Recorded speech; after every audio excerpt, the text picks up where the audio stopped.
আমি চ্যানেল 23 থেকে মেহেদী হাসান বলছিলাম। আমরা এখন অবস্থান করছি মহাসড়কের একটি অংশে। আমরা যাদেরকে নিয়ে অবস্থান করছি তাদেরকে যদি আপনারা লক্ষ্য করেন, তারা হচ্ছে জনসাধারণ, কিন্তু তারা কিন্তু জুলাই বিপ্লবের তারা প্রত্যেকে জুলাই বিপ্লবের গুরুত্বপূর্ণ সহযোদ্ধা, এবং তাদেরকে সাথে নিয়ে আমরা কিছু মত বিনিময় করতে চাই। এবং তাদের যে কাজের অভিজ্ঞতা, আমরা সকলেই জানি যে তারা মহাসড়কের দায়িত্ব পালনে অবনত আছে, এবং তারা জুলাই বিপ্লবেও খুব ভালো একটা অংশগ্রহণ করেছে। এবং আমাদের মাঝে কিছু সমন্বয়কও আছে যারা জুলাই বিপ্লবে গুলি খেয়েছে, এরকম মানুষ আমাদের পাশে আছে, এবং তাদের কাছ থেকে আমরা তাদের মতামত শুনতে চাই।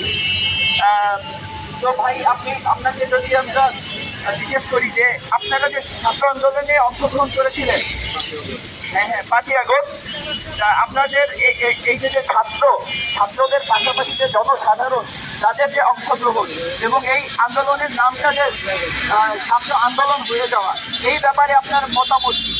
আপনি এটা কিভাবে দেখছেন যে ছাত্রদের পাশাপাশি যে আন্দোলনের সংগঠনের লেখাজনীদের অংশগ্রহণ ছিল, সেক্ষেত্রে নামটা কি আসলে ছাত্র আন্দোলন এই নামটা নিয়ে কি আপনারা সন্তুষ্ট? জুলাই যে আন্দোলন হলো, 5ই অগস্টে স্বাধীন হলো, ওই অগাস্টে কিন্তু শুধু স্টুডেন্টরাই ছিল না, এখানে সাধারণ জনতা, ইনশাআল্লাহ মন্ত্রী, মেথর, তারপরে বিভিন্ন পেশাজীবী মানুষ কিন্তু অংশগ্রহণ করছে। কিন্তু ওইখান থেকে বেশি কিন্তু যে ছাত্র আন্দোলনের নাম হয়ে গেছে, এখানে কিন্তু সাধারণ জনগণের নামটা উঠে নেই। তো ওই 5ই অগস্ট আমরা ছিলাম ক্যামরোড কালচারাল জোনে ছিলাম। আমাদের সাথে অনেক বন্ধু আমার গুলি খাওয়া, এবার এখানে উপস্থিত নাই।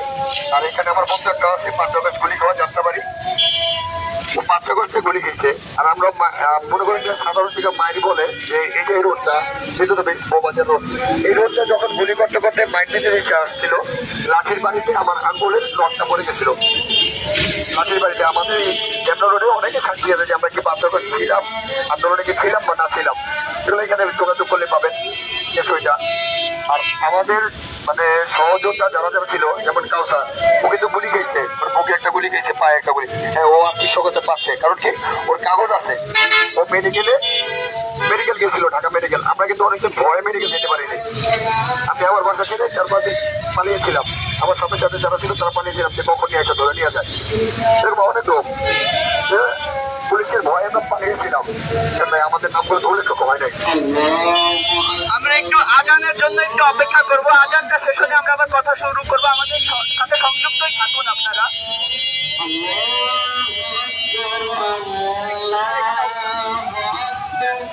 একজন করেন ভাই, ট্রাফিকটা করেন, আমি ওটা নিই।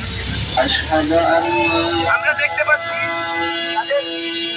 তাদের সুন্দর সুনিয়ন্ত্রণ আমরা দেখতে পাচ্ছি, এবং একটু পরে আমরা আলোচনা শুরু করবো।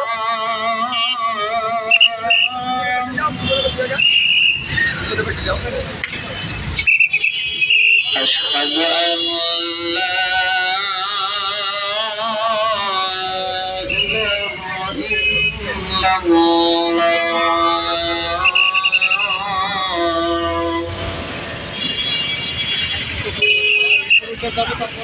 أشهد أن محمدا رسول الله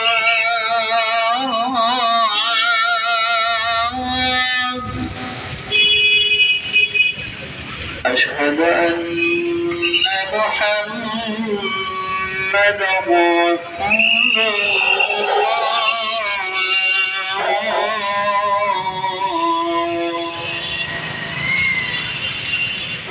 حي على الصلاة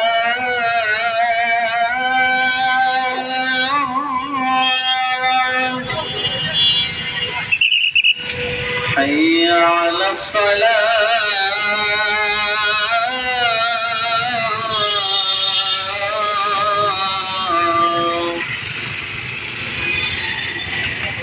حي على الفلاح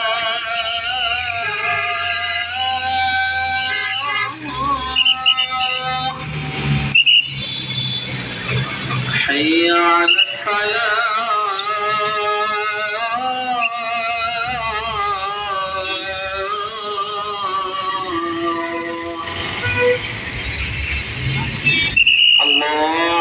أكبر الله أكبر পরের প্রশ্ন لا إله إلا الله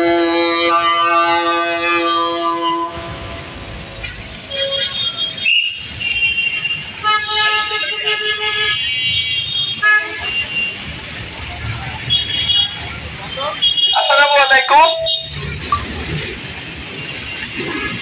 হ্যালো হ্যালো আমরা শুনছিলাম তাদের কাছ থেকে তাদের বিস্তারিত ঘটনা জুলাই বিপ্লবের সময়কার।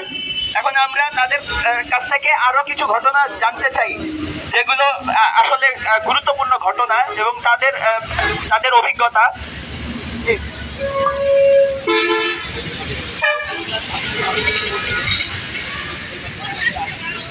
ওই যে বিদ্যুৎ অফিস থেকে যখন ওই গলিটা থেকে যখন মারতে মারতে বের হয়েছিল, আমার আঙ্গুলের বাড়ি লাগার পরে আমার এই আঙ্গুলের নখটা পড়ে গেছিল।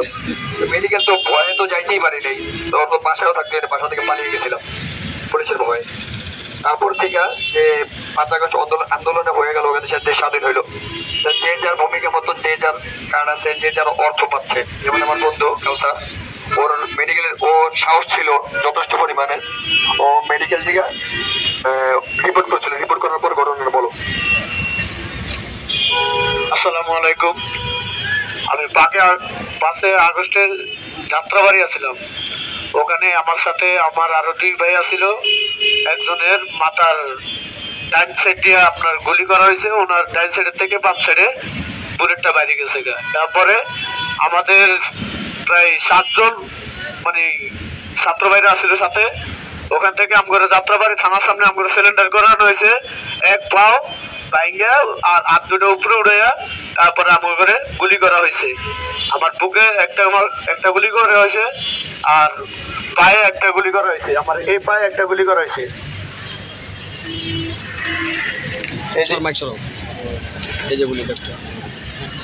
এখানে গুলিটা করা হয়েছে। আমার অপারেশন করে আমার ভাই করা লাগছে। মুদ্রা মেডিকেলে আমি আপনার 15 দিন আমি আসছিলাম। আচ্ছা, আমরা জানি যে সরকার অনেক সহযোগিতা করেছে। এখন সরকার আপনাকে কি কোনো সহযোগিতা করেছে? এবং আমরা জানি যে এনজিও গুলো পাশে দাঁড়িয়েছে, যারা আহত হয়েছে তাদের পাশে দাঁড়িয়েছে। আমার পরিচিত খারাপ থেকে আমি জুলাই ফাউন্ডেশন থেকে আমার ওনারা 1,07,000 টাকা আমার মানে দেওয়া হয়েছে সাহায্য। আর এমনি আমাদের কোনো টাকা পয়সা আমি সাহায্য বা কোনো কিছু পাই নাই। এতটুকুই আমার কথা। আচ্ছা, আমরা আবার আরেকটা বিষয়ে আচ্ছা, এই ভাইয়েরও গুলি লেগেছে এবং তার ঘটনা আমরা একটু জানতে চাই। আসসালামু আলাইকুম। আমি যাত্রাবাড়ি সুফিয়া গারওয়ার সামনে ছিলাম, রামনগরে ছিলাম। ওখানে আমরা অনেক হাজার লোক ছিল। তাই ওখান থেকে সামনে থেকে গুলি করতে আমার বুকে দিয়ে ঢুকে পিছন দিয়ে বের হয়ে গেছে। তাই আমাদের জুলাই ফাউন্ডেশন থেকে আমার 1,07,000 টাকা আমার কাছে। আলহামদুলিল্লাহ। আচ্ছা, আমরা যে আপনারা যে ট্রাফিকের দায়িত্ব পালন করছেন, পুলিশকে সহযোগিতা করছেন, আপনারা পুলিশ থেকে কি কি শিখছেন এবং কি কি অভিজ্ঞতা গ্রহণ করছেন এবং পুলিশকে কিভাবে সহযোগিতা করছেন এবং পুলিশ থেকে আপনারা কি সহযোগিতা পাচ্ছেন? আমরা এই উদ্যোগটা নিচ্ছি আমরা নভেম্বরের 24 তারিখে শুরু করছি। আজকে হচ্ছে আপনার ডিসেম্বর শেষ হয়েছে, এটা হচ্ছে জানুয়ারি 8 তারিখ। আমরা এ পর্যন্ত কন্টিনিউটি করতেছি। 5 আগস্ট স্বাধীন হওয়ার পরে কিন্তু স্টুডেন্টরা রাস্তায় ছিল, যাদের মানে বিনা স্বার্থে। আমরা ওইটা ছিলাম কামলাবের জোনেই। আচ্ছা, ওইটা তো গেছে। আর এইখান থেকে আমরা 24 তারিখ থেকে নভেম্বর 24 থেকে আজ থেকে জানুয়ারি 8 তারিখ এই পর্যন্ত আমরা বিনা বেতনে নিজ উদ্যোগে সকাল 8টা থেকে রাত্রে 8টা পর্যন্ত আমরা ট্রাফিক কন্ট্রোলে মানে ট্রাফিককে সহায়তা করতেছি। আলহামদুলিল্লাহ। আমরা জানি যে তারা দীর্ঘ সময়ে দায়িত্ব পালন করছে এবং তাদের কাছ থেকে তাদের মতামতের, যেহেতু তারা দায়িত্ব পালন করছে এবং তারা সহযোদ্ধা জুলাই, তার মানে তাদের মতামতের গুরুত্ব অনেক বেশি। এবং আমরা তাদের কাছ থেকে একটা মতামত জানতে চাই, সেটা হচ্ছে ট্রাফিক আইনে আসলে কি ধরনের পরিবর্তন হওয়া উচিত। তাদের কোনো অভিজ্ঞতা অভিজ্ঞতা আছে কিনা এই ব্যাপারে, এবং এই তারা এতদিনের অভিজ্ঞতা দিয়ে তারা এই ব্যাপারটা কি মূল্যায়ন করতে চায়, যে কি পরিবর্তন আনা উচিত? আপনার কোনো বক্তব্য আছে? ট্রাফিক আইন বিষয়গুলো মন্তব্য হয়ে আমার বা বক্তব্য দেওয়ার কিছু নাই বা ওনাদেরকে পরামর্শ দেওয়ার কিছু নাই। ওনারা ওনাদের সাধ্য মতো চেষ্টা করতেছে। যেমন আমরা একজনের আন্ডার মানে ওনাদের সুপারিশে, যেরকম টিআই রফিক স্যার কাজলাবাড়ি জোন, উনি আছে টিআই রফিক স্যার, ওনার আন্ডারে আমরা আছি আর কি। উনি আমাদেরকে সহযোগিতা করতেছে যে কোনো বিষয়। টিআই রফিক স্যার আমাদের সহযোগিতা করতেছে।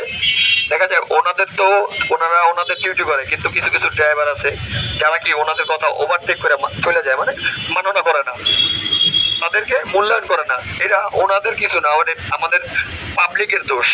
এগুলো হচ্ছে পাবলিকের দোষ। অনেক ক্ষেত্রে ড্রাইভারদের বলতেছে যে তোমরা রং রোড ব্যবহার করো না।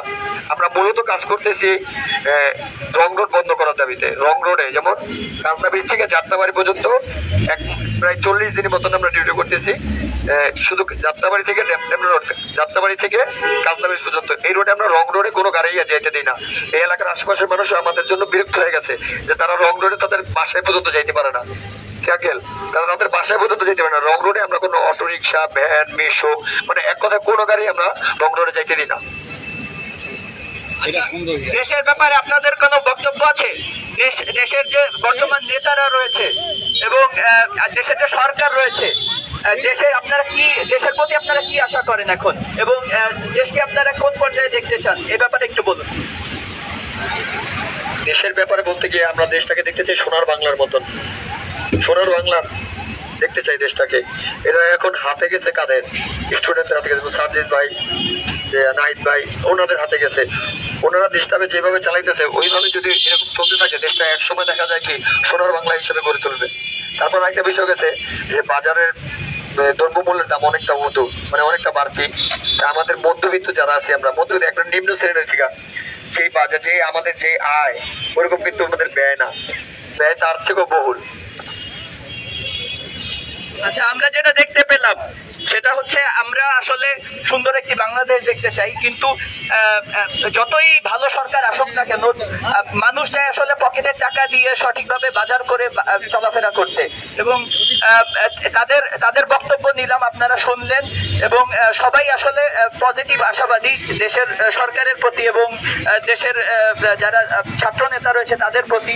আসলে আমরা জানি যে সকলের সক্ষমতা আসলে একটা লিমিটেড পর্যায়ে সকলের, এবং এই লিমিটেশনের ভিতরেই আমাদের আশাটা, এবং তাদের মধ্যে আশাটাকে আমরা দেখতে পেলাম যে তারা আসলে সীমাবদ্ধতার ভিতরেই তাদের মতামতটা ব্যক্ত করেছে।